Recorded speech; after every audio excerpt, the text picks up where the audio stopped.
But our tasks cannot be limited to expulsion of enemy forces from the borders of our motherland. Joseph Stalin, May 1944. This war is not as in the past. Whoever occupies a territory also imposes on it his own social system. Everyone imposes his own system as far as his army has power to do so.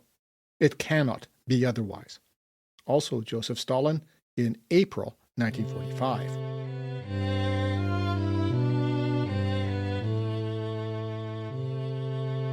Beyond Barbarossa, Episode 88. Horror as the Red Army penetrates East Prussia.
Welcome to Beyond Barbarossa, the first English-language podcast in the world to focus on the Eastern Front of World War II. I'm Scott Burry, podcasting from the Redbeard Studio on traditional Anishinaabe Algonquin territory, also known as Ottawa, capital of free, independent, and sovereign Canada. Yes, this accent is 100% genuine Canadian, and I don't say a boot. I'm joined in the studio, and you might hear him coming in, by my indispensable assistant, Ragnar the Magnificent Ragdoll Cat. Daisy the Danger Doodle, my other assistant, is on a very important mission, taking a nap upstairs. Last episode covered the Soviets and their new allies, the Romanians, advancing rapidly across southeastern Europe, the Balkan Peninsula, and into Hungary. See, one by one, Germany's allies, or more accurately, their client states, were overthrowing the Nazi puppets that oppressed them and signing up to the Allied cause of destroying the Nazis. In the fall of 1944, Romania, Bulgaria, Slovakia turned on the Germans as the Soviets rolled across their borders in September and October 1944. Yes, we're still in the autumn of 1944. This is the fourth episode covering events between September and November of that year. That reflects the title of episode 85. So just go back 3 episodes. It was called Everywhere All at Once. The Red Army's broad front strategy, constant initiatives all along the 1,500-kilometer eastern front. Eventually, the Germans would have to break somewhere, and by late 1944, they were breaking in many places at the same time. I'll just take a moment to point out again that the main reason the Soviet Union could do that, attack everywhere all at once, was the immense size of the Red Army and the immensity of the resources they could bring to bear.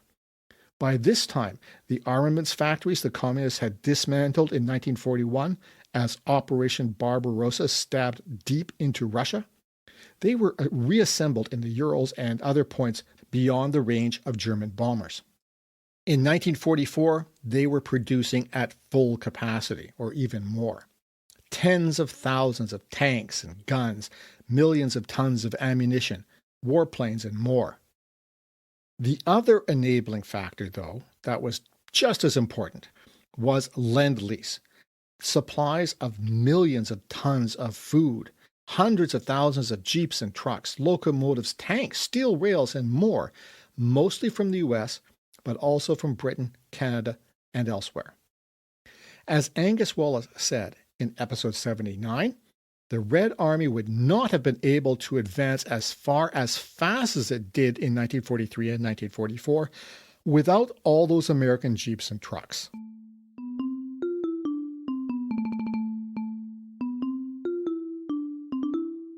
So, where was the Red Army by mid-October 1944? As described last episode, the 2nd and 3rd Ukrainian fronts, along with significant Romanian forces, had moved into Hungary, Germany's last remaining ally, and were tearing the Hungarian defenders apart. Hungary was, by this point, not a willing ally of the Axis anymore. You see, the regent, the ruler of the country, was one Miklos Horthy, a relative of the royal family. And in September 1944, Hungarian delegates had reached an agreement for an armistice with the USSR, a separate peace. Miklos Horthy announced this on the radio. The Germans kidnapped his son, imprisoned him, and installed a puppet to run Hungary. So, for a refresher on that, go back to episode 87, just one previous to this one. So while that's going on, the Red Army's 4th Ukrainian Front was moving into Slovakia following that country's uprising against the Nazis, very similar to the Warsaw Rising in August. Farther south, other Red Armies, along with Romanian forces, were fighting alongside Tito's partisans in Yugoslavia to push the Germans out of that country. And then there's the northern advance. Following Finland's armistice again in September 1944, which ended the continuation war, the USSR was able to move units that had deployed in Finland south to the Baltic states of Estonia and Latvia.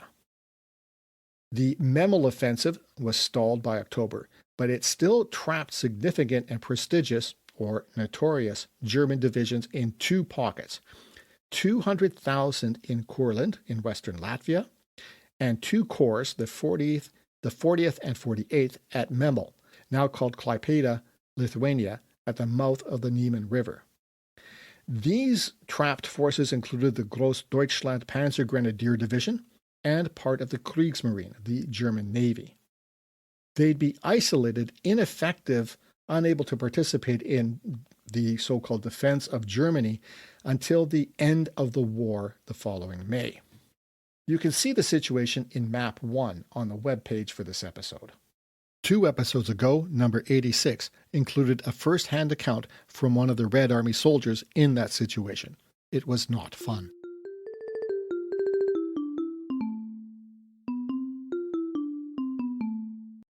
While these pockets remained under German control, these units were not available for operations elsewhere on the front. They could have evacuated. The Kriegsmarine, the German Navy, was still operating in the Baltic Sea, and it had access to the ports in Courland and at Memel. But German Führer Adolf Hitler had ordered those units to hold on to those pockets at all costs, as he had done in Stalingrad and in so many other cities through 1943 and 1944.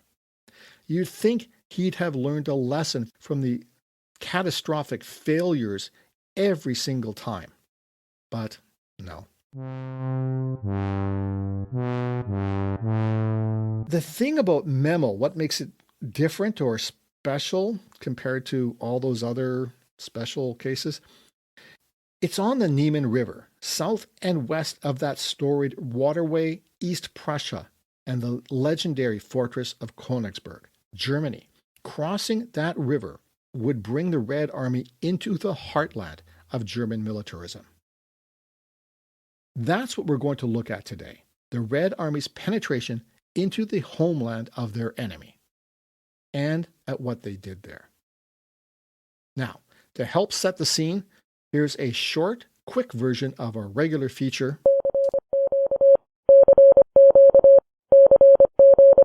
What Else is Happening in the War?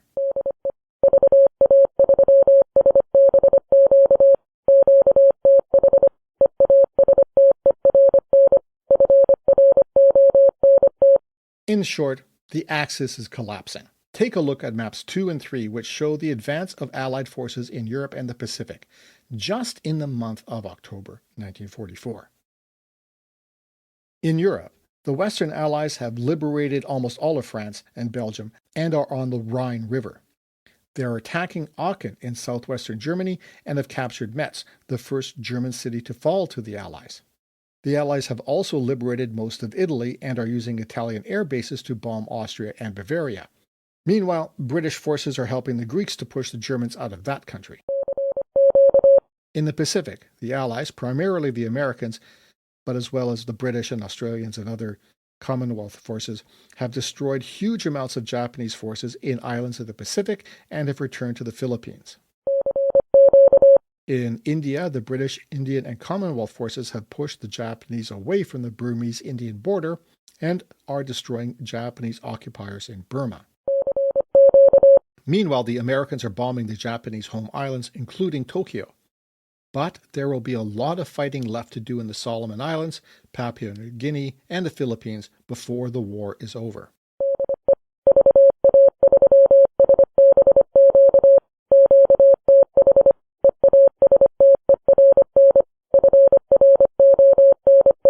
Now let's focus on our main topic, East Prussia. In mid-October, the Red Army prepared to cross the Niemen River.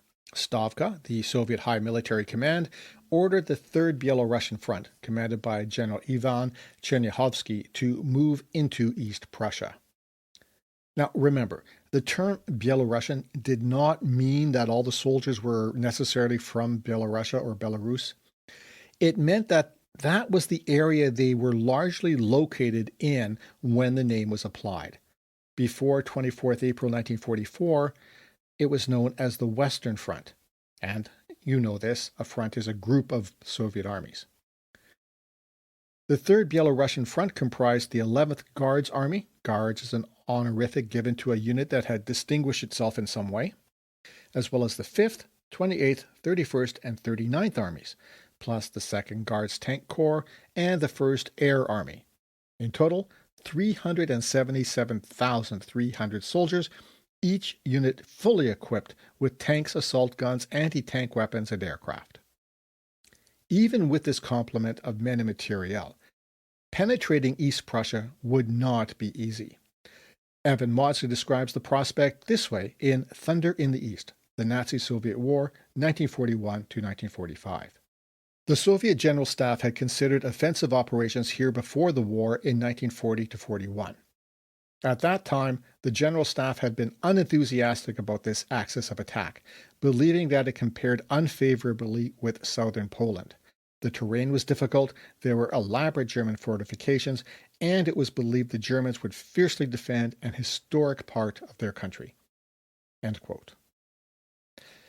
But with Johannes Bagramin's first Baltic front stalled at the Courland and Memel pockets, Mawdsley continues, quote, in early October, the Stavka ordered Chernyakhovsky with the 3rd Belarusian Army Group to destroy the German fortifications concentrated around Insterburg and Tilsit and to take Konigsberg.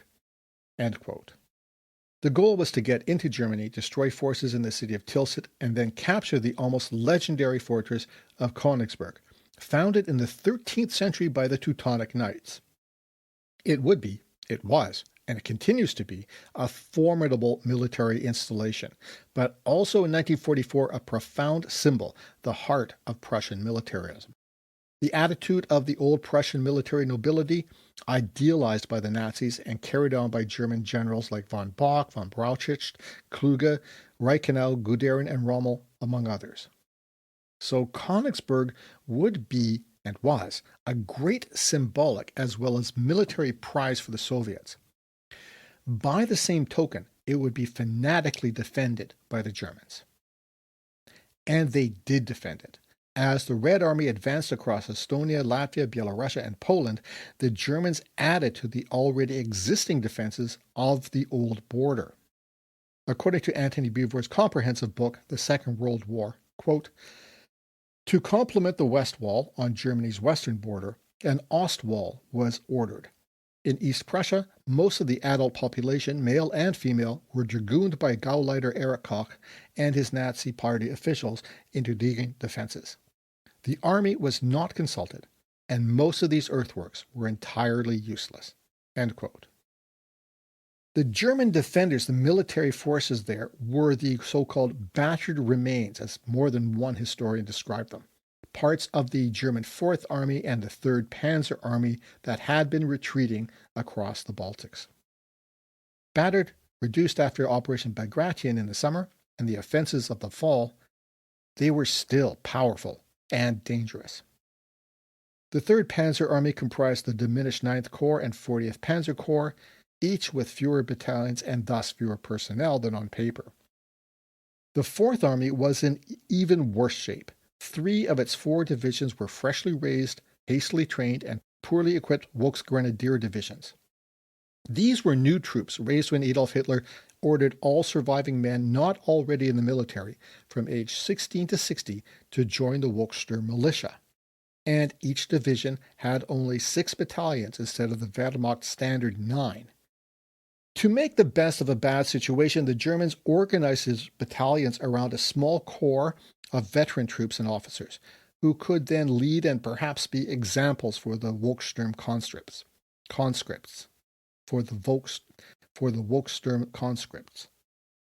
Say that 3 times fast. Between them, these units had 318 tanks, assault guns, and tank destroyers compared to the thousands the Red Army was throwing at them. The Germans in this situation, though, did have one thing going for them: the 1st Infantry Division of the 3rd Panzer Army. According to an article by Pat McTaggart, Goldap Operation, Soviets in the Prussian Heartland, Brigadier General Hans Schittnigs, yes, that's real. Ugh. Anyway, his 1st Infantry Division was Matsky's ace in the hole. The veteran division was largely made up of men from East Prussia and had garrisoned Konigsberg, Insterburg, and other East Prussian cities before the war. During the coming battle, they would not only be fighting for the Reich, but for the homes of their friends and families. End quote. Chernyakhovsky's 3rd Belarusian Front launched its attack on 16 October. I'll get into the details after the break.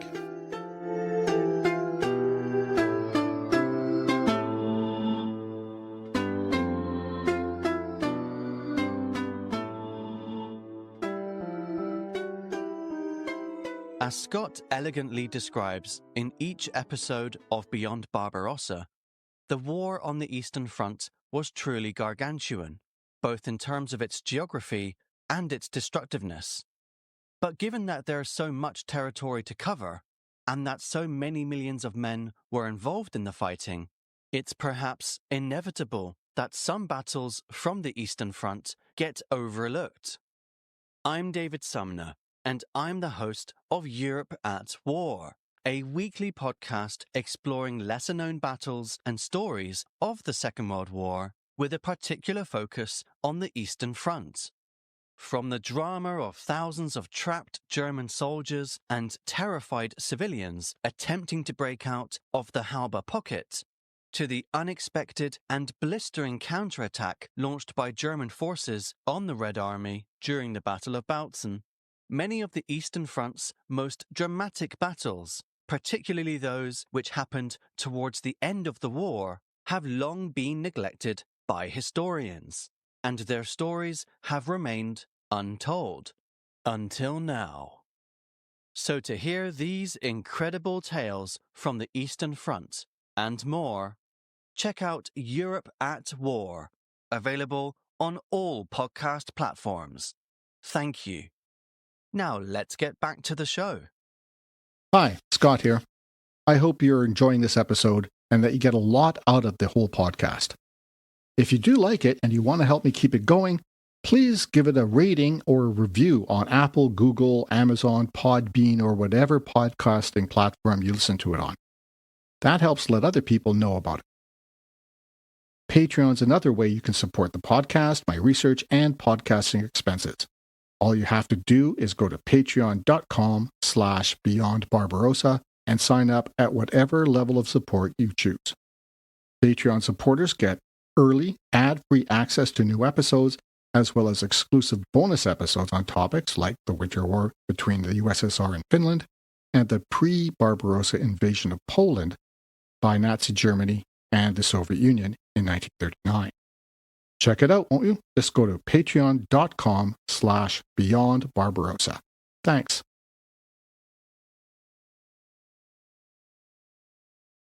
Did you know that the cappuccino was invented by a Ukrainian? Or that many first names, like Philip and Agatha, were brought to Western Europe by Ukrainian princesses? Or that a Ukrainian was the first female given the rank of officer in a modern army?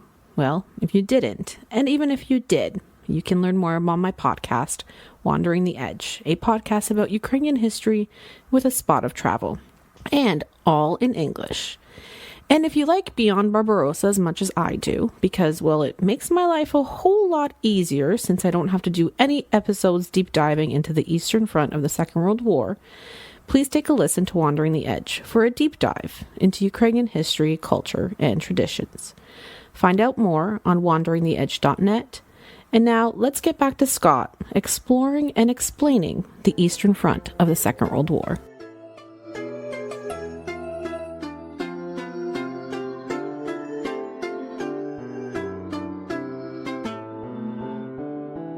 Welcome to part 2 of episode 88, Horror as the Red Army Penetrates East Prussia. We're at 16 October on the Niemen River, the border between Lithuania and East Prussia, old Germany's military heartland. That day, the Red Army's 3rd Belarusian Front launched a 3-pronged attack into East Prussia. Take a look at map 2 to keep track. In the middle, the 9 rifle divisions and armored regiment comprising the 11th Guards Army struck toward Gumbinnen, now called Gusev in Russia's Kaliningrad exclave, if you're looking for it on a modern map. On their left, the 7 rifle divisions of the 31st Army, south of there, would advance toward the town of Goldap, and the right-hand or northern wing, the 39th Army, comprising 8 rifle divisions, an armored brigade, an armored regiment, and an assault gun regiment, as well as the 28th Army, would hit 55 kilometers northeast of Gumbinnen, heading for Schlossberg, which means, I think, Castle Mountain or something close to that. As standard practice, the Red Army started with a 3-hour artillery bombardment at 4 a.m. on the 16th, well before dawn. Hundreds of guns opened up. Quote, such firepower had rarely been seen on the Eastern Front, end quote, according to McTaggart. Then the Soviet gunners increased their range toward the Germans' rear line, and the infantry moved ahead. But the well-dug-in Wehrmacht fought back. Despite their seemingly overwhelming numbers, the 5 rifle divisions of the 28th Army, as well as the 516th Armored Regiment attacking on the right, had to withdraw. So did the assault guns of the 122nd and 881st Regiments sent in after them. The central attack wing also ran into strong and experienced defenders and fell back, but the Red Army used infiltration tactics to sneak small groups to the German rear. With support from fighter-bombers, the Red Army reached Gumbinnen.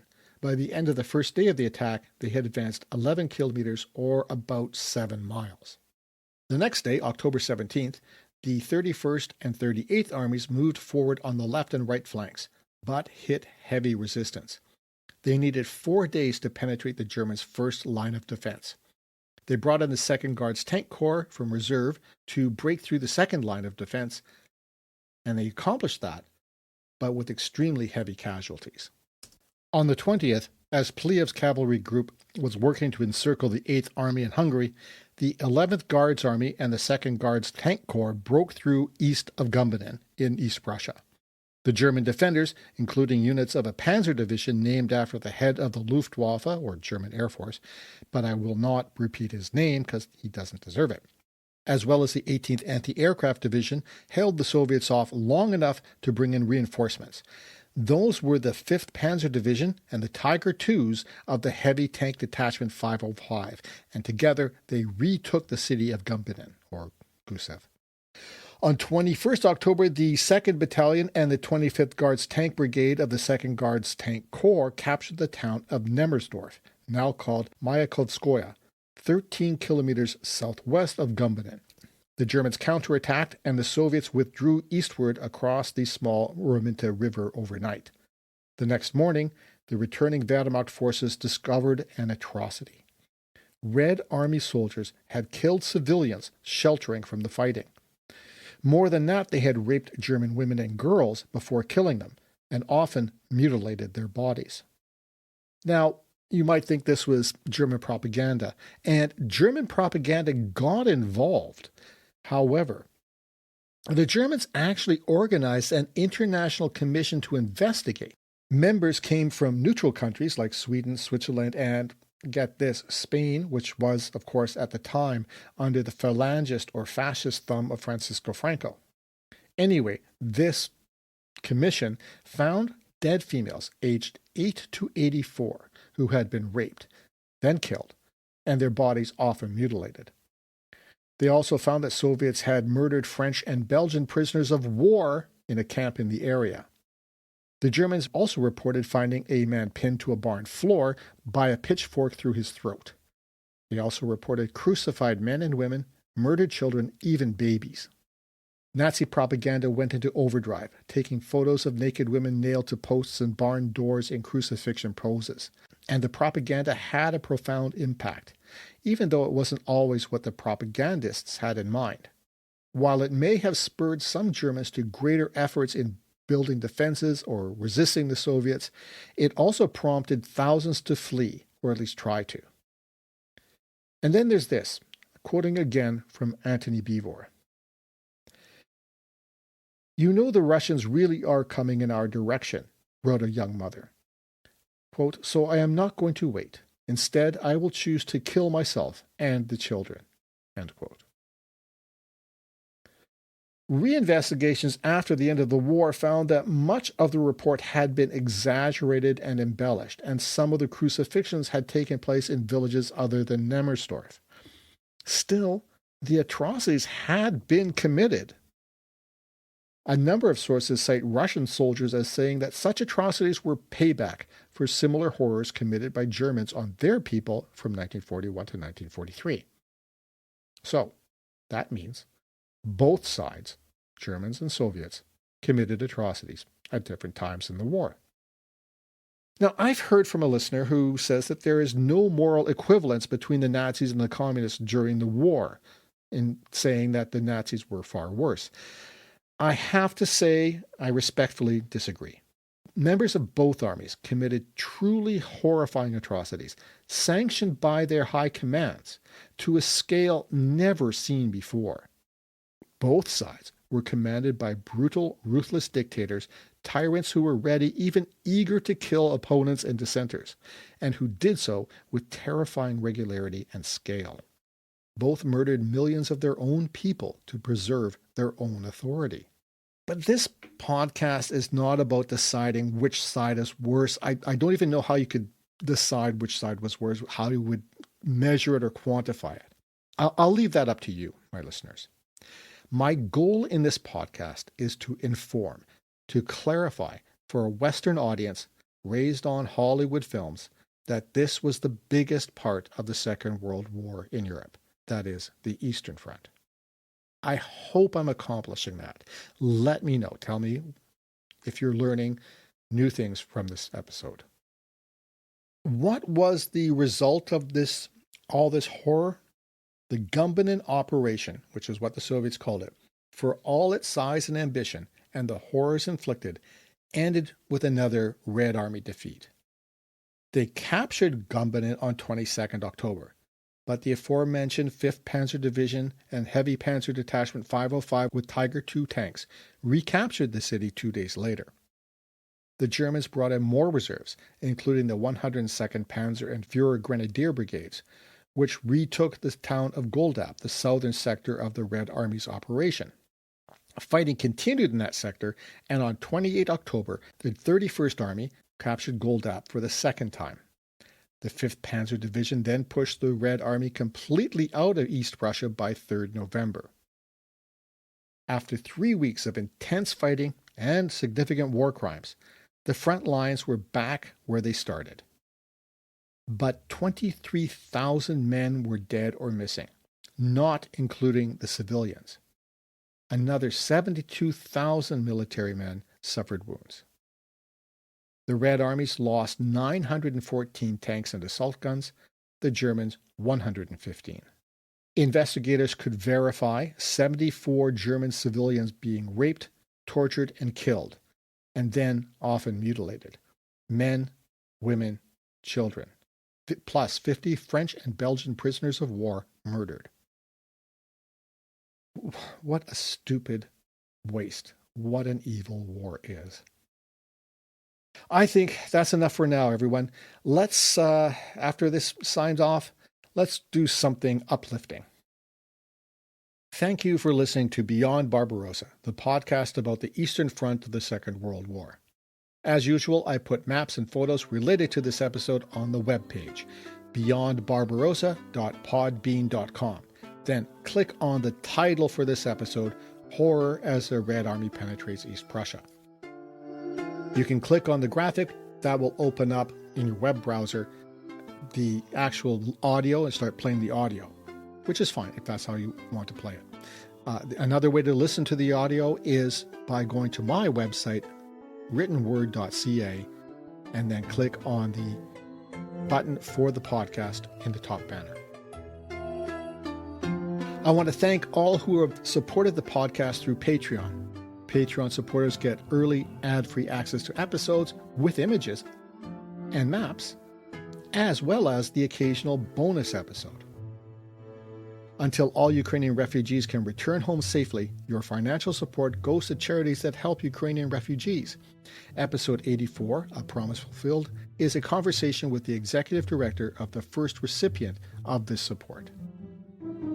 Before I sign off, please hit that follow or subscribe button on whichever podcasting platform you listen on. And if you have a minute, help let others know about the podcast by leaving a rating or a review. Do you have a question, comment, or suggestion? Did you notice an error? Have anything to say? Share? Please let me know. You can reach me by email at scott@beyondbarbarossa.ca or through the Facebook Beyond Barbarossa page. Original music is composed and recorded by Nicholas Burry. I'm Scott Burry. Until next time, keep your paddles in the water. Slava Ukraina.